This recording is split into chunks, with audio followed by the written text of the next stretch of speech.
what I'm in marketing. You folks don't know. Josh and I work a good amount together. I hope it's a good relationship. From my point of view, Yeah, it's very nice. Fantastic. However, I want you to be very hard on me right now.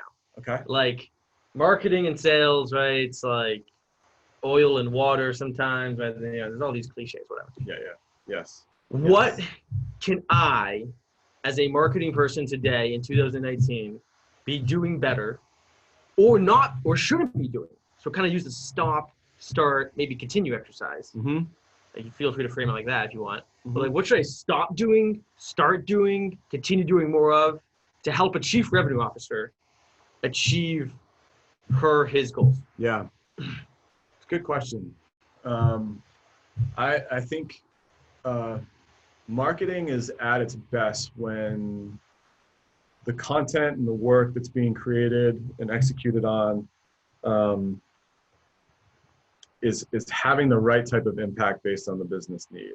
And so the way I think about it is, let's say we want to have a more executive presence within the enterprise. Like when we're creating content because we believe that the downstream impact of creating that content for the executive is the right thing to do at this point in time. Are we building out the right stuff? Have we received the right type of information from the sales team, from our customers in terms of what they want to hear and how they want to be spoken to and what would cause them to pick their head up and read something, and then building that out. Versus, I think it's easy for any company to get stuck in their own bubble and not spend enough time mentally outside of the bubble where they're continuing to collect feedback from outside of the organization. It's easy when we're in this office and we drink our own Kool-Aid every day to think like we're asking the right questions, we're figuring the right things out. Are we spending enough time out in the market, again, mentally away from ourselves, thinking about what the market needs to know in order to be able to ask the right questions and then drive the right type of activity toward drift as a result of that. So it's a hard thing to do because we have so many things to do and there's always so much to do and there are always so many like cool things that we can do.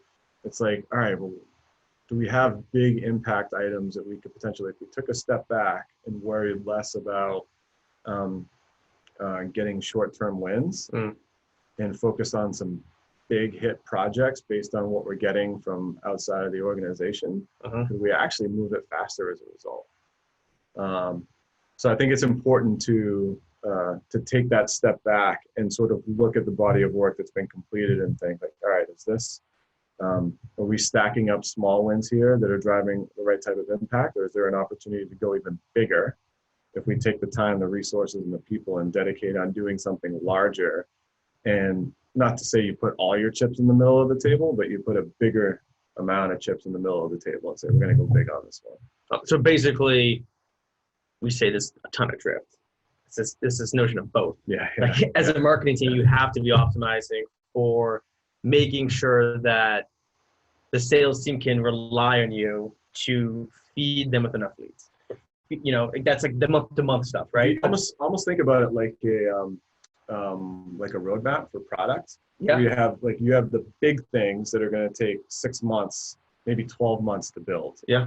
That we know are going to take time, but believe the impact from solving those is major. And then you have the smaller things that we can do quarterly, and then you have things that you can do on a monthly or weekly basis that are like, they're bug fixes or they're small product requests, they're changes to the button, whatever it is that you can do a little bit faster. It's like if we plotted the same thing from a marketing standpoint, would that change our approach to how we go to market with content, with demand gen, how our website reads, like whatever it is? Yeah, the brand, everything. Yeah. That's interesting. I like that a lot because like the stuff that's happening every day and week is habits. Like you have to be doing these things. It's like sales, right? There's like quality activities. The habits you have to have. You have to be reaching out. Yes. You have to be closing business, right? But then like some deals are going to take, like you said, 6 months to close. Yeah. So that's a longer term thing. And we suffer from the same thing in sales, where it's like if you look at your body of opportunities, you're right. You have deals that are just going to take time and they have to be nurtured along the way, but it's a big payoff at the end of it. and then you have things that are just moving faster. And so it's like mentally, how do you divide your time and attention and resources to navigate?